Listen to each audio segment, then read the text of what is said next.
Greetings, comrades. I want to dedicate this episode to all the podcasts run by women.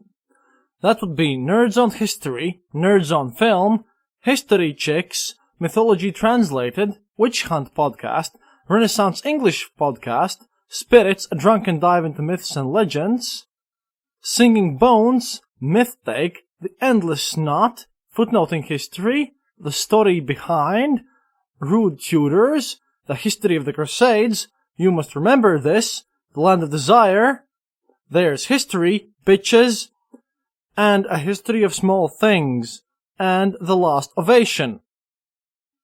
These podcasts make sure that the female voice of history is being known to the world, which has been denied for, well, most of history. And as this episode isn't particularly happy, it is honest, though. It is very respectful. Then I would like to wish all of you, including my listeners of this podcast, my female listeners, strength. Because luck tends to run out, and you need strength to drop off the chains of those who try to oppress you. Because if you discriminate against 50% of the world population, then that part of the population can't really help you advance things, and that is a great loss. But I didn't sugarcoat anything. This is not a condescending episode. Because women don't need pity or special treatment by men. They need to be able to do things on their own. Because without my beautiful and talented wife, Maya Alice, I wouldn't be able to do anything on this very show. Also, a special shout-out goes to Tess Pfeiffer and Anna Laura, as they also deserve special greetings. So, I hope you'll enjoy the show. And keep being as strong and tough as you can. Enjoy the episode.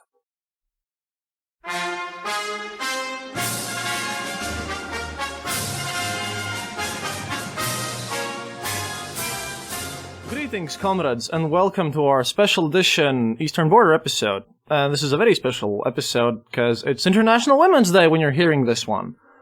And, I posted on my Facebook page and Twitter recently this caricature about, podcasters.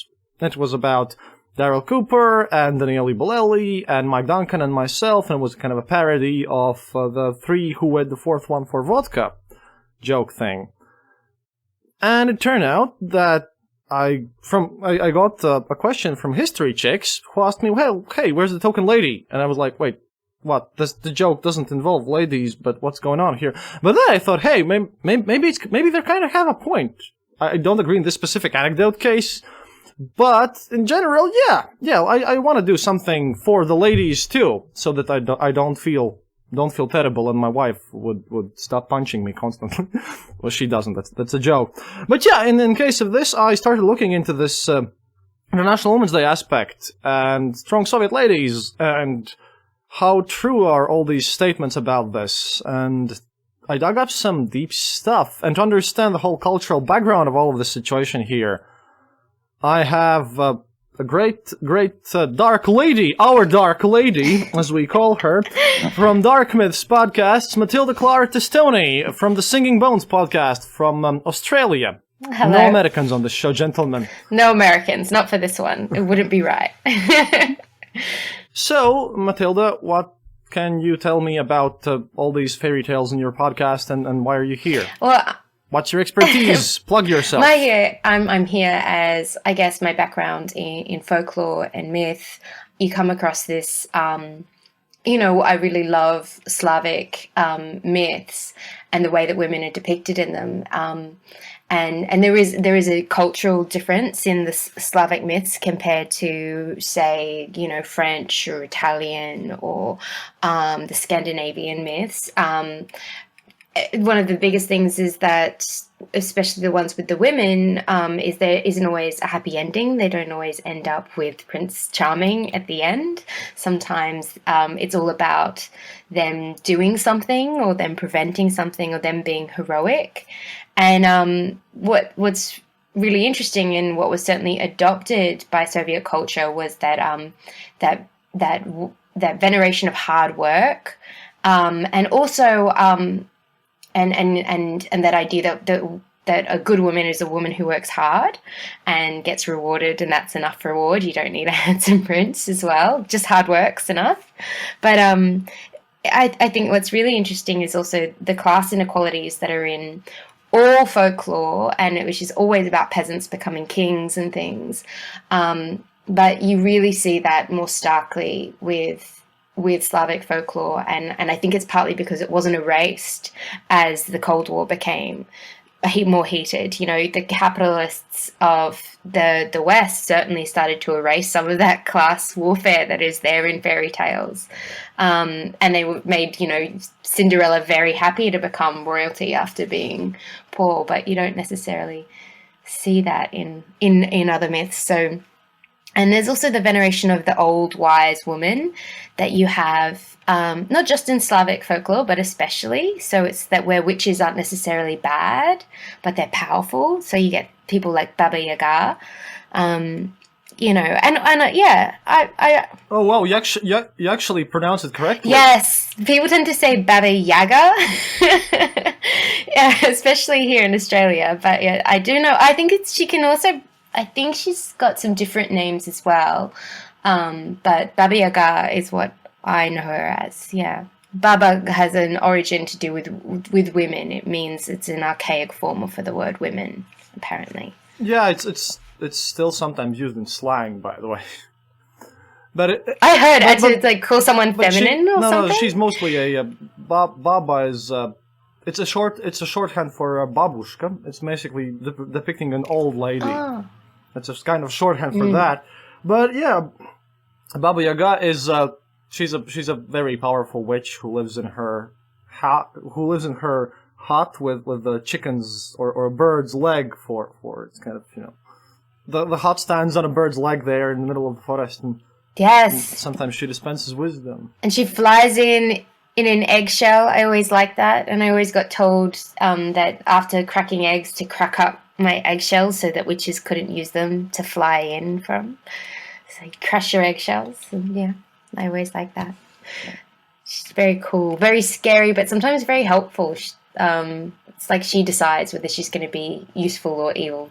Yeah, but you know, this neutral. I think all of this kind of comes from the general culture, seeing as throughout the periods, this kind of everyone's been under the Tsar, and then they were under the General Secretary. You know, not that much changed. So yeah, absolutely. And we have this nomenclature thing. Yeah. But I don't know what's your favorite fairy tale or wonder tale? Now I have learned from you that you should call them wonder tales now.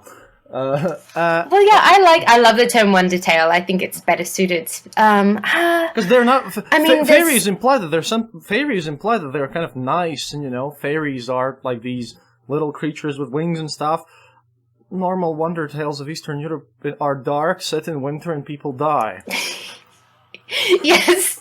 Yeah, I mean, I like there's a couple of variations of one called The Pale Maiden, which is about a man who discovers who just has bad things happening to him, and one day he discovers there's this very pale maiden living in his floor, and he says, "Who are you?" And she goes, "I'm Poverty." And he's like, "Oh, well, Poverty, I'm moving house. Can you help me with this thing?" And he traps her so that while he's moving house, he traps her hand so she can't move with him. And he goes to the next house and everything's great. And he gets Poverty off his back. And the troublesome Tsar that's been putting a lot of pressure on him and that forced him to move and has been hounding him frees the maiden and ends up becoming poor himself. And I like I've always loved that image of Poverty as this scraggly, pale, thin woman living under your floorboards. It's a good one. And very, very dark. Hey, it's a better horror story than Bye Bye Man. No, I don't know. Sometimes when I researched this, I looked into specifically, you know, some other depictions of women in kind of Slavic fairy tales, because, you know, mainly Russian ones, because they were also printed over here. at least, and in Slavic fairy tales, women often get depicted as somewhat greedy, if you think about it. Because when it comes to especially the one where the very old kind of the fisherman finds the goldfish who turns out to be a mermaid who gives the wishes, and then his wife says that you should go back and ask for more and more and more and stuff. And then stuff happens. And I don't know, but this is kind of interesting, but in a sense, it also depicts the idea that it is somewhat popular, at least here in Latgal regions. While I was living in Lodz, I noticed this phenomenon, which is kind of there, because Latgal is our most Russian center, and where the idea is like this, where a man would get his salary, but then he would have to give it all to his wife, or his wife would yell at him and make his life miserable. So then there were actual discussions of people about how they hide parts of their salaries from their wives so that they can go drinking and they can buy some local booze. In Slavic folklore, women, they're often depicted as dangerous women. And you see that with things like rusalkas and wood maidens and vilas.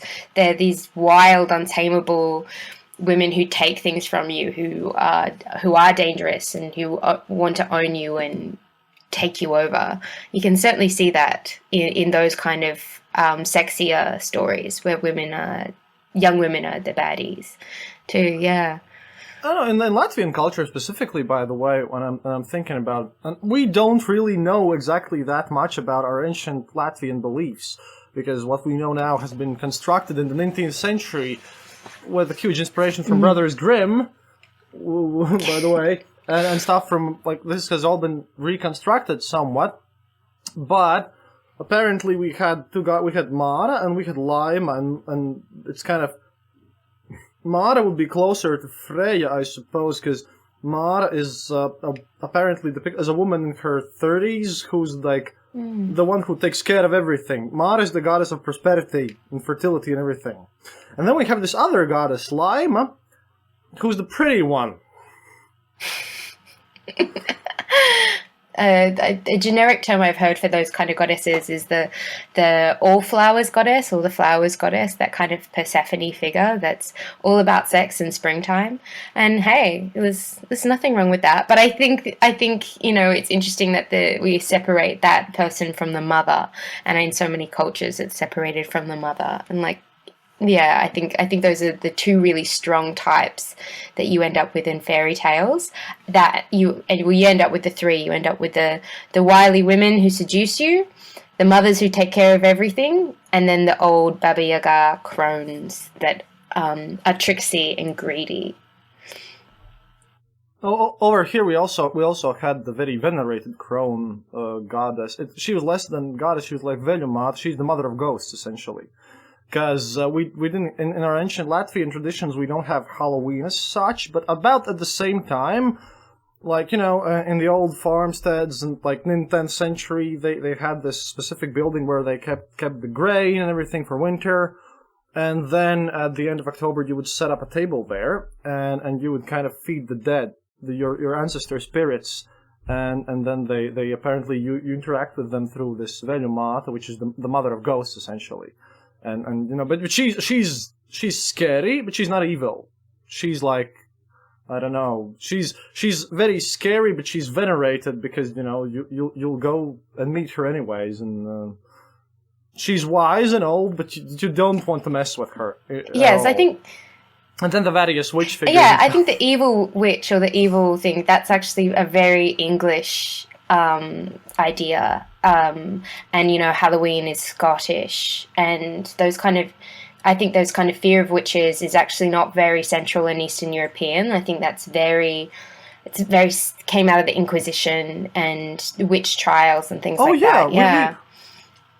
Dude, we have pagan metal bands right now. The most famous one is Skyforger, and I listen to those guys, and I'm a Lutheran myself, but I enjoy all these traditions and everything, and I can understand something, and I know that in my ancient culture we venerated the so-called snake women, because they helped us fight the enemy, who were, the Crusaders. Yeah. And things like when you're a target, when you're target of a crusade, then your culture changes. Then you have to understand that cultures are a bit different once you are a target of crusade that influences you a bit. Yeah. Well, like there were witch trials in Estonia, and people didn't have a problem with the witches. It was the fact that the witches were becoming werewolves. It was like the werewolf trials. That was the real thing. It's like it's fine if you're practicing witches, but like you can't become a werewolf. You can't be an evil wolf witch. That's drawing the line. Oh, we are the basic werewolf land. That's a thing there. Romania and especially Wallachia region with Vlad Tepes, they're the vampire lands. Yeah, We're totally the werewolf lands. The Baltic Forest. Yeah. We made this from another. We have our friend Bo Kaprivec, who makes the mythology podcast, and he does it in a more academical way. And my little brother translated our Curonian werewolf stories for him, and they're really scary. And all of this region is essentially like werewolves. Werewolves were the monsters there, and weirdly enough. This is what also made me think when I listened to your show, because when I listened to our werewolf legends over here, you can spot a ton of similarities from this and Navajo skinwalkers. Yes.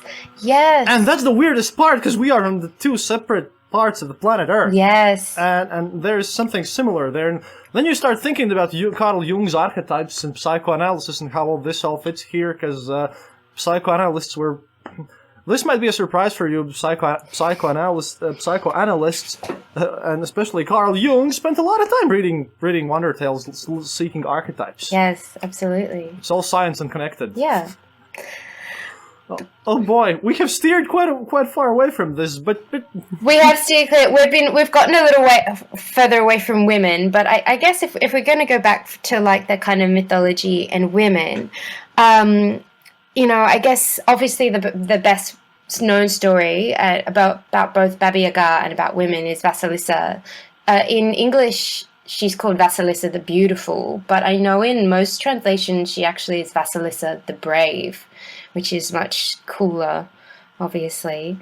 And because she has a magic doll that helps her not defeat, but get away from Baba Yaga, and she does it through hard work and constant labor and impossible tasks that the magic doll helps her with. And it's always been such a cool story for me, and I've always liked her as a figure. And I like, at the end, it's very tacked on, the fact that she goes home and marries the Tsar. It's a complete add-on, but in most versions, she just goes home and she's won, and she's just gotten rid of her bad stepmother. And I've always liked that, especially because she's meant to be older. She's not a little girl anymore. I think it's one of my favorite fairy tales. I don't know, yeah, because when I compare this to other cultures, I understand that in our culture we have nothing against brave women. Brave women are A-okay, It's and I kind of think about it this way. Like right now, my computer is in front of my window, and outside there's a massive blizzard going on, and it's March. And this is with our climate change things and everything. And I think it kind of comes to it, because over here, if you're all equally oppressed and life is hard, then you can't really afford to oppress someone else. Really, you want a strong woman, because otherwise your family as a whole, as a unit, is screwed. It's kind of like this. It's this kind of goes on here, because I don't know. As far as I know, men take pride in marrying strong wives over here. Like, my brother met his wife in the army. So, he was also in the army, so I don't know. This is kind of weird. But then again, this whole culture thing and hard work has misfired, and then we get to our subject of the things. Because you see, International Women's Day, it wasn't originally... Now, over here in Eastern Europe, it's associated as a Soviet invention. But it's not so. Because...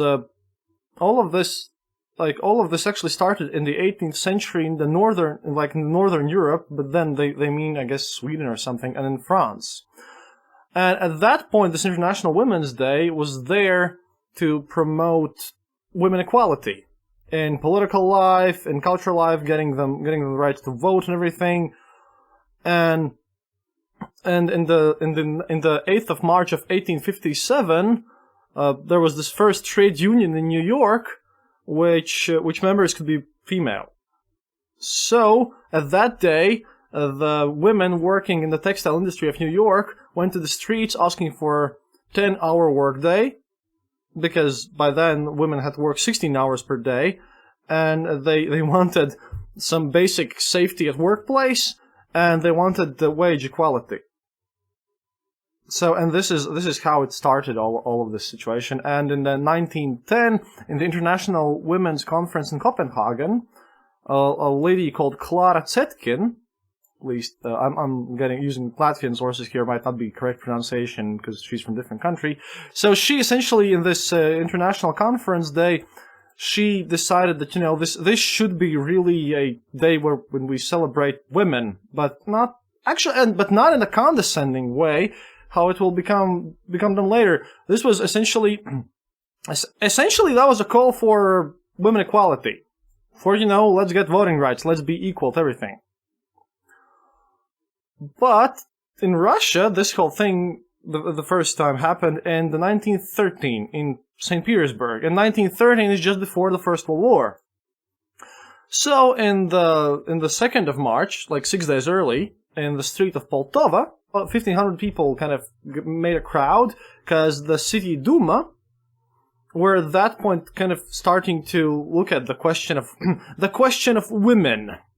And there were people supporting this idea, because the city of Poltava wanted to decide women's suffrage, and some aid for pregnant women, for mothers, and stuff like that. And in the future, during the First World War, a lot of women in Europe in the 8th of March, or approximately those dates, a lot of women went on protesting against the war.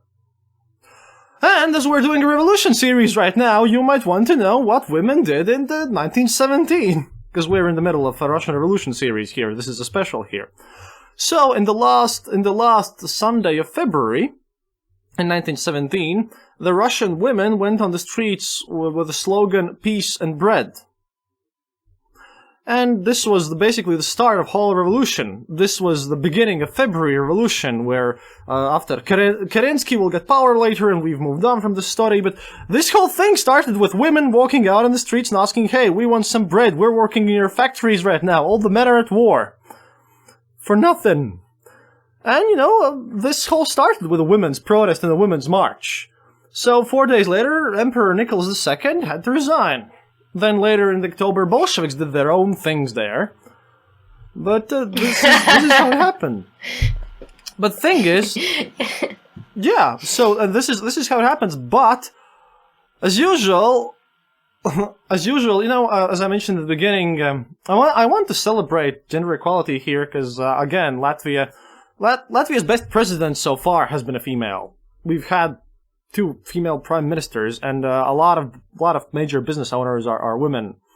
We don't have all of this, and this all comes from the Soviet period. But this whole thing with hard labor, which you spoke about, this also could backfire a lot, because in a huge sense, in the Soviet Union, the guys up there in power, especially Khrushchev and the Communist Party were really interested in their army. All of the state was working for the army. So we had specific awards for women, and you could get special access, you could get more money and special access to special stores if you were a mother hero. Which meant if you had 5 or more kids, you got a medal from the party and a nice card, and you were celebrated. Because the official party line was kind of interesting, because women had to, at the same time, work really just as hard as men. Obviously, there were some stereotypes on what jobs women could do. Women technically were more employed in the lighter industries. The Soviet Union had no unemployment, officially. Yeah. Everyone had to work. Mm. So women were tasked with the same amount of work as men, and the women participated in the World War II even. They were in the army. They were like the famous kukushkas, who were essentially snipers who just, went and Soviet female snipers who shot the Nazis until they were like they sat up on top of a tower and they shot the incoming enemy, and then they often were captured and killed. But they were just there. They were very brave women. But at the same time, the Soviet Union also propagated this whole, which I mentioned in my childhood and family episode, this whole thing that collective is a very important part of raising a child, but at the same time, it was expected from a woman that she would also, besides working her ass off just like everyone else, she would also partake and take care of the family and all the household thing. It's like having two jobs. It's basically like having two jobs, yes. And it was quite interesting because people somehow managed, because one thing that I have to give credit to the Soviet Union is that, there a lot of stereotypes were there, but no one really cared about. Everyone wanted a diligent woman because of all this, because it was somewhat culturally, it was a cultural thing. Because I know that in the Western world around 50s and 60s, it was often looked at as a weird thing that a woman works and she has to sit at home and take care of the family. Well, Soviet Union said, screw this, she has to work and take care of the family, comrade. What do you think this is? Yes, yeah. A nice place to live. In the US, in the UK, and in countries like that, I think it was certainly this idea that the woman is supposed to have leisure, that it's all supposed to look effortless and she's got to provide for the family, but she's supposed to be able to do that without actually working. And she's meant to have like nice hands and nice hair and be so neat, and it's all about aesthetics. And I think what is exciting and great about the Soviet woman myth or idea, I don't know if it's real, but the myth of it is the idea that she doesn't care about those particular things. It's all about what she does, not how she looks. It's about being useful. Well, see, that was the thing, and it sometimes actually worked very, very truly, because, for example, Nikita Khrushchev's wife was essentially, she wasn't beautiful in any sense that we might find a lady beautiful in this day and age. She was just very diligent and very kind of, she took care of Khrushchev's vast estate, which was vast, but all of the situation is interesting, because when you think about it, and I'm going to quote here from the International Women's Day celebration from 1960, 14th of March, which apparently was written by, we have a Latvian journalist, Sanni Tuplaja, and her grandmother wrote to her mom in the first year when her mom, after finishing high school, moved to Riga. So her grandmother stayed at the countryside, and she worked at the local forestry thing. So this grandmother, who stayed in the countryside to take care of all of this and work in this huge forestry thing, she writes to her mother, and this is the part from the letter which I'll now read in full, because it's interesting. It's not the whole letter, but this is the part about how in the 1960 this day was celebrated in the Soviet Union, in Latvia at least. I got a nice card and some clothing so I can sew a dress from my workplace. All the women working in our forestry kolkhoz thing were given gifts, because I really can't find an equivalent term in English, but essentially it's a forestry that is a kolkhoz because people work there as collectives, whatever. At the 8th, at the 10 a.m., some KGB spies arrived from Riga. They wanted to check how our collective is acting in the International Women's Day. They weren't very satisfied and told us that women shouldn't be working today. By the way, from 1965, that day became a holiday for women in Soviet Union. But in 1960, when this is written, the guys just from KGB just arrive and says, no, women go home. So when these guys arrived and told us, most women left. Just me and the chief director stayed, who was also a lady. So I went to the office, and I'm looking that there's only men there, but I was responsible for giving lunch to these men, and I had to work that day anyways, because she also while she's doing some office work, they had these shifts, and they had these assigned people who had to make dinner for everyone. So she makes dinner for everyone, stays at work. So and she continues on and writes. So I stayed to the big celebration meeting, which happened at the 6 p.m. So we had a lady from the party who essentially gave us a lecture about, how awesome women are, and then they gave us some gifts. The chief party director gave out some presents, and who had something like some fine poem written on the card, he wrote that. I was sitting there in the presidie table with all of my boots and in my uniform, and my colleague Herta, she also in her working clothes. Only I had any makeup or something, and she was also sitting at the table. So, there was just three of us and the director and some guys working in the background there. So, and when this meeting was over, then our director, Mucenieks, he took this siphon, he took this empty siphon and offered everyone that, offered it to everyone that, women should pinch in Women's Day for everyone to get a celebration. So that we all ladies, we tossed in 10 rubles each, and then, everyone got a bit drunk.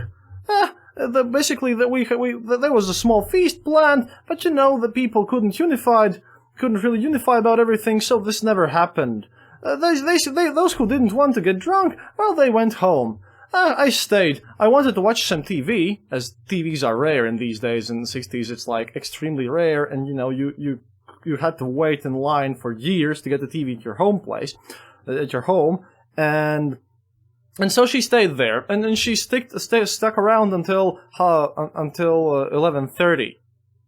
And then she writes further on about how they basically stole some food and more vodka from their work, and how they bought some more work from their work and everything, and how they supplied to hold all this party. But this is kind of interesting because this is kind of everyday thing. There's this official party celebration. The KGB guys arrive and check how you have to celebrate these things.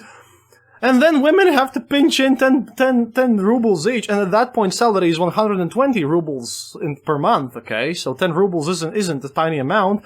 So, director says, you have to pinch in, it's your celebration, it's like your birthday, and we're technically guests here, and we need this good vodka which we'll buy from the central store, and then we'll drink our own cheap vodka so everyone can get drunk, and the men just get drunk, and she just stays over to watch some TV. What a celebration. 1960. Yeah. During the war, all these celebrations essentially were very, very, very crazy as well, because women they didn't know if they would be recruited for work. And it just kind of poses all the same threat. After a while of terrible oppression, you just get disinterested in everything. And it didn't really, and when I read all of this letter, it didn't really seem that, in classic pictures from the era and over here in Eastern Europe, this day is depicted as, men taking care of women, giving them tulips, which is the traditional flower here for that, and all sorts of presents and stuff. But in reality, most of the time it was just like with, I don't know what kind of mega national celebrations you have in Australia, but it's like this. This one day we'll give women flowers and flowers and some gifts, and then I can disregard my wife later in the future anyways. It was, and interestingly enough, there were a lot of caricatures about this, because Soviet Union had its own humor magazines, and one of them was called Dadis, which basically means the fickle, and yeah, they made jokes about this in the 60s and 70s about how just, shaming men who just once a year give tulips to their wives, and then they just come home drunk every day after that. Oh, it's tokenism. It's this idea that you can get off giving women one day. It's the same thing of, Mother's Day and Father's Day. It's like, well, you should be nice to people every day. And even Valentine's Day, it's like you should show your love to people every day of the year. I mean, I think those big celebrations are good reminders, but turning them into circuses is always a token as opposed to continuous effort. Absolutely. Well, look. Essentially everything got done for show here, because Later, other accounts of these celebrations always involve people coming to check in your workplace. How are you working? Because even in International Women's Day, the nice men from the KGB are watching you. And this is International Women's Day. Are you happy, woman? Happiness is mandatory. And this is how it is. And it's kind of terrible because I don't know, right now this whole thing has a bit morphed, I guess, because it's a weird thing. In Latvia we have about 15% more women than men over here. So right now the culture is about women try to be very feminine, and they also work really hard and do their business thing, and that's why sometimes there's conflicts between, for example, Swedish feminists who arrive in Latvia, because the Latvian feminists look at them and say, well, hey, we have all this political power and everything because we've achieved this whole thing through hard work, but I still want a husband. It's that. So I'm pretty or something. Yeah, it's that hard thing of how do you marry tradition when tradition is important to you, especially, or how do you marry your culture if your culture is maybe what other women would deem sexist. And it's like, well, it becomes a complicated thing. And I think especially when, like, a lot of the Soviet things disrupted traditional culture. It was about putting down religion and putting away traditions. And so you want to embrace them now that you can. Yeah, but it's so very weird here because, as far as I know, it creates a weird situation. You have more women than men in your country, because then there's this then there obviously starts out some competition, because you don't want to be left alone either way. It's like with men in China, where there are way more men than women. Their men try to be kind of their best over here, but over here it's kind of a bit different. So Yeah, where I'm from in Australia, originally Sydney, there are more women than men, and it creates a sexually competitive environment in which women are more competitive, are more focused on looks. Compared to where I live now, women go to the gym more, more focused on how they look. And I think it doesn't necessarily even have to mean that they want to get married more, but it is this competition for male attention, and it's not very healthy. Over here, at least in the Baltic states, we have.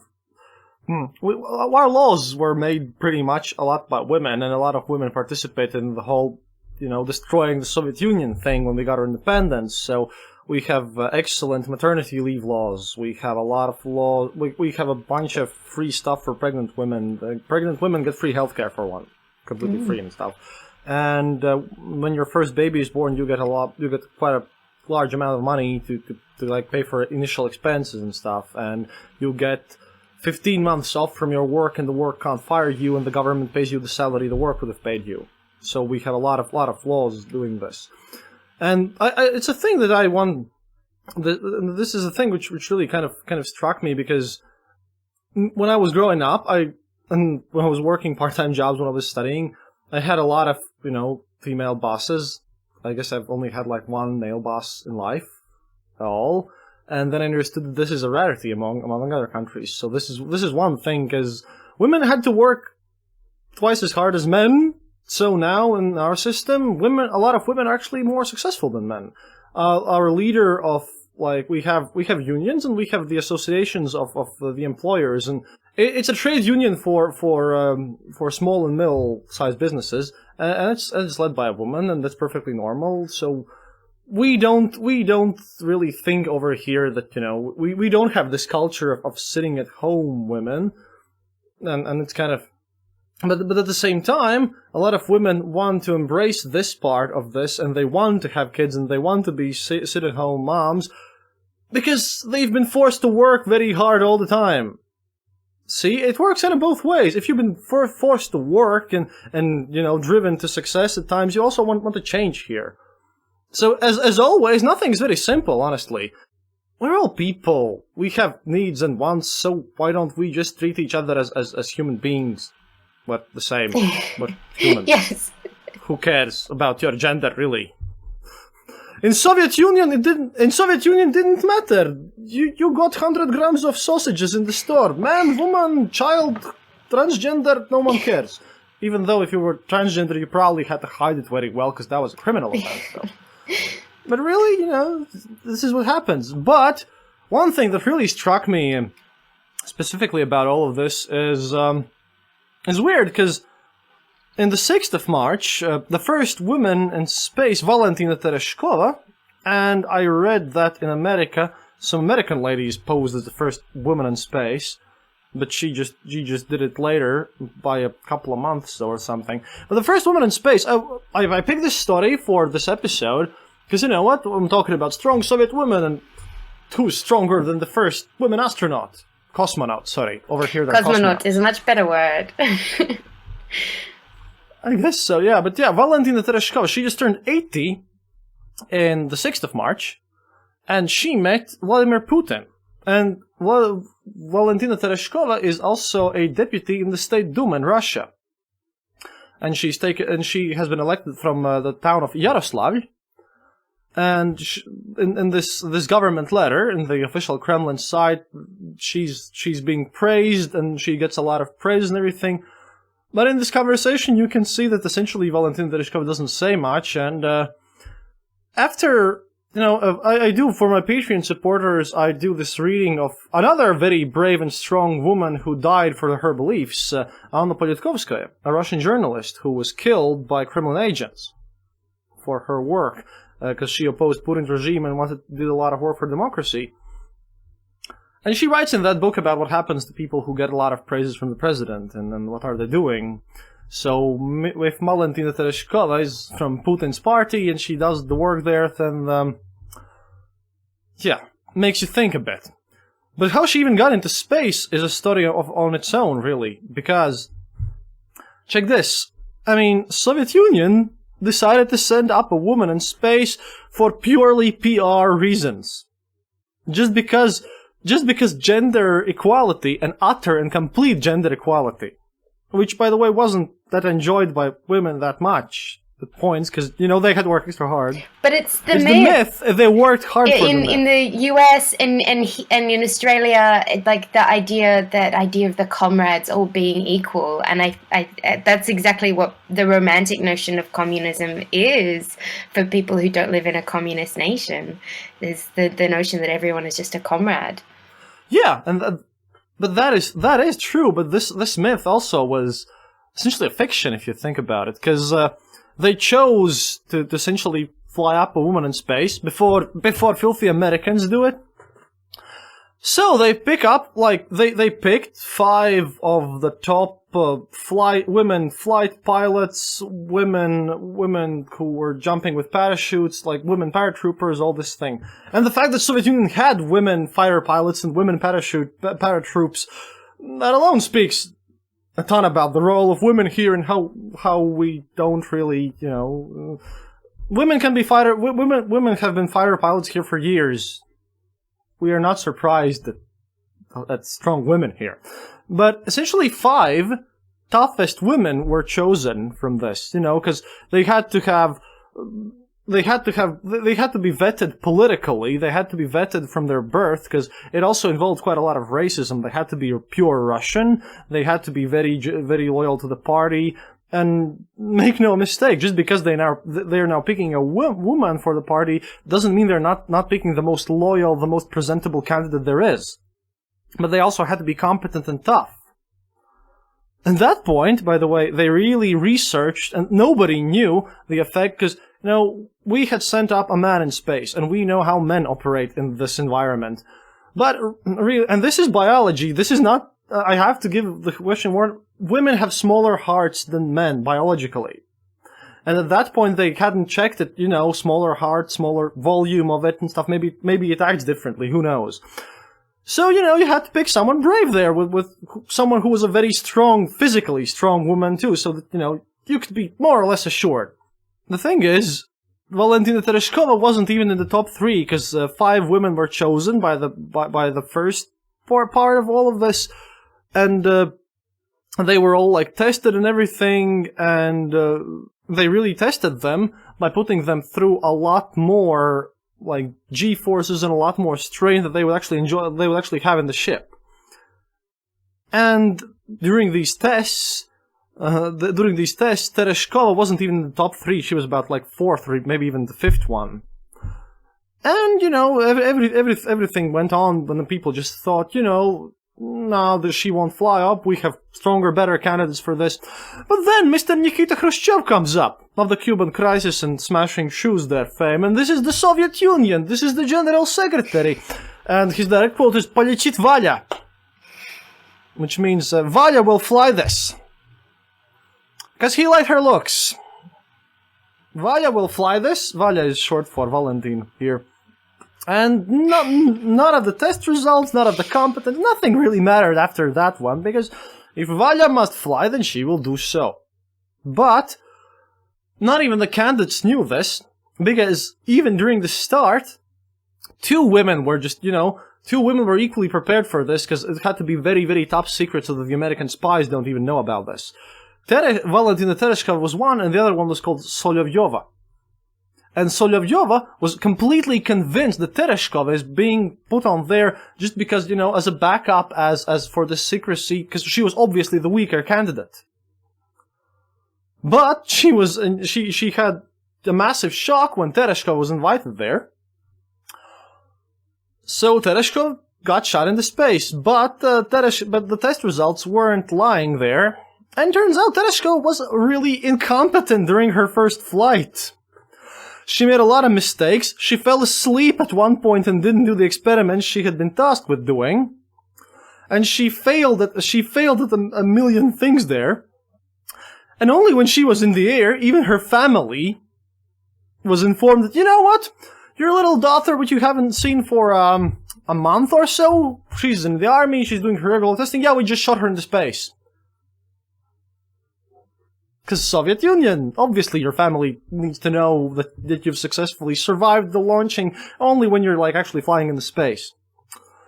And then the critical moment actually happened here, either because of the faulty programming of the Soviet Union or because of Tereshkova failing the tasks she had been put up to, because she really wasn't physically ready for this. She got sick during the flight and she had a lot of issues there. She wasn't the best candidate for the job, or either this plus faulty programming and everything. At one point, the spaceship she was in, it lost its orbit and started, instead of falling towards the Earth, it started departing from the Earth away. It was about to it would be kind of shameful if the first woman in space would just fly off into space for eternity and die there. So then Tereshkova just, gathered all her might that she could, started singing Russian folk songs, because radio was connected there, and worked for insane amount of hours and did a lot of hard work there in the spaceship to fix this somehow. And I don't have information on how she did it, but she did it. She gathered everything she could, and officially this only became known in the 90s, because obviously, it was completely planned that she would stay up there for a day longer. No, it's fine. As obviously. But yeah, only the next day, she fell down to Earth, and literally, she fell down to Earth, because Soviet Union's landing technology was terrible. And it apparently had been a very extremely hard landing. But, yeah, it kind of went out interestingly enough, because she was so tired and exhausted during the landing process itself, that she was bleeding from her nose, very sweaty, and, she had been pushed to her very physical limits. So all the photos and pictures and cinematography that you can see in the rest of the world there, they come from the very next day, because day after the landing, they took her and filmed how she steps out of her spaceship once again, so that, the Americans would see a very happy lady and a nice-looking, proper model of the Soviet Union stepping out of the spaceship, obviously. So, because the world had to see a smiley, happy Soviet woman instead of, barely alive, terribly tired cosmonaut who's basically bleeding from her nose. Yeah. Yeah, who needs to be pulled off her scaphandre just to survive. And so she became a symbol for everything. And weirdly enough, she was very capable of flights and everything, but after Gagarin, when he died in his ordinary flight in 1968, the Communist Party forbade Valentina Tereshkova to fly ever again. Because Soviet Union's PR couldn't afford to lose another hero of all of this. And it was kind of crazy. And the thing is about Gagarin and his flight, because she was a symbol. Another thing is that there was a lot of rumor in the flight circles around these periods about the fact that Tereshkova actually, had been in love with Gagarin. But just to make sure that everything is perfect and nice and we're living in the best country on the planet Earth, already 3 months after this legendary flight, Tereshkova got married with another Soviet cosmonaut, Adrian Nikolaev. And in these weddings, all of the elite of the country, all the nomenclature of the party were there, including Nikita Khrushchev. And it was all around known to everyone that, this wedding was basically forced upon her, so that, maybe not forced, but highly recommended that she marry that man, so that, 3 months after she marries and everyone's so happy and nice. These were presented as the show wedding of the brave Soviet cosmonauts. But eventually this forced marriage turned into something more, as a daughter was born in their marriage. And they lived together for about 20 years. And then they separated. So it must have been all right. Separated. And their daughter... Well, 20 years isn't too bad. Yeah, but it was basically a forced wedding. And their daughter then reports that all this separation was very unexpected. And dangerous, too. Because imagine this. You have two heroes, two national symbols, and they're being separated in the same country who sends KGB agents to random faraway places like workplaces to check if you're happy. So they had to apparently pretend that they're happily living together, even though when they had been separated for more than a year and they had been living separately. Because Nikita Khrushchev would have nothing of this. He would refuse. Because they were such symbols of the Soviet Union that they had to even ask for the party secretary of the permission to get divorced. So only after Khrushchev went away and Leonid Brezhnev came there, then they got separated finally. So yeah, now this first lady, she remarried later, and like I said, she's in the Duma. Sadly, she's supporting Putin, so I can't really congratulate her on that. And, she has her grandchildren. And she's very satisfied with her life right now, and she apparently is in friendly relationships with other people, other women who were about to be sent there. So, yeah, weird. Right. So this is... I mean, the space race was always such a political show.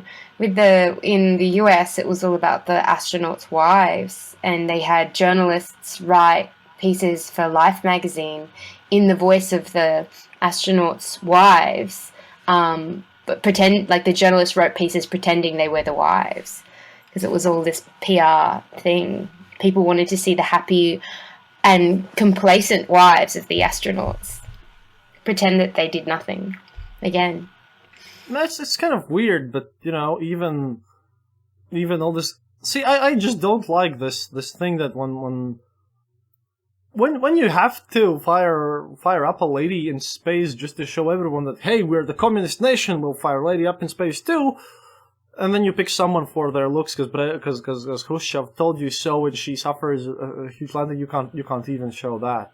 Yes. All of this becomes very weird, very, very weird at points, but yeah, because of all of this situation, we have brave women over here. Tough too. I'm afraid of my wife. Whether they want to be brave or not. Yeah, you have to. You have to, I suppose. And there are many other women who were doing great things in the Soviet era, but we're running out of time a bit for this. But I want to give a special mention to Nadezhda Krupskaya, who definitely deserves a special mention because, unlike Lenin, she actually spent a lot of time educating the Soviet, at that time already, Soviet farmers and teaching peasants how to read in 1970, 1980 Russia. So that was also great. But yeah, it kind of makes you think about how the gender roles affect our worldviews and what actually influences our own gender views of the world. Well, I don't have much of a final word, except I think it's a great thing to celebrate International Women's Day, and I hope that one day we're living in a world where we won't need to celebrate it, where every day will feel like Women's Day. I don't want random KGB agents coming over and asking if everyone's happy. You don't want to have people asking you on random days. You'd like to know when you need to pretend to be happy. Okay, thank you, Matilda Clara Testoni. Thank you for having me. Thank you. Oh, it's great, and everyone go check out her excellent show about Wonder Tales and how they're actually dark and grim and not very nice. And yeah, so far my favorite has been about Hans Christian Andersen. But I'm not sure you did it on your show either. But I really enjoyed this one because that made me research all of his weirdness. Yeah, and how he sat down with Lewis Carroll and didn't leave. Yes, he's a very strange man. Yeah, very strange and unusual man. The Danish, they're interesting people. I have a lot of really great Danish listeners. Okay, thank you again, and до свидания, товарищи, and we'll continue next time with the Soviet Civil War. Thank you for listening to The Eastern Border. If you have any comments or specific details you'd like to know, you're welcome to leave it in the comment section on our site, theeasternborder.lv, and we'll rummage even to the western border to find you an answer. Like this podcast, subscribe to us on iTunes, Stitcher, or on our RSS feed. Happiness is mandatory. Good reviews and donations feed the farmers of our kolkhozs in the great motherland. The Eastern Border salutes you. This podcast is part of the Dark Myths Collective. Visit darkmyths.org for more shows like this one. The darkness awaits.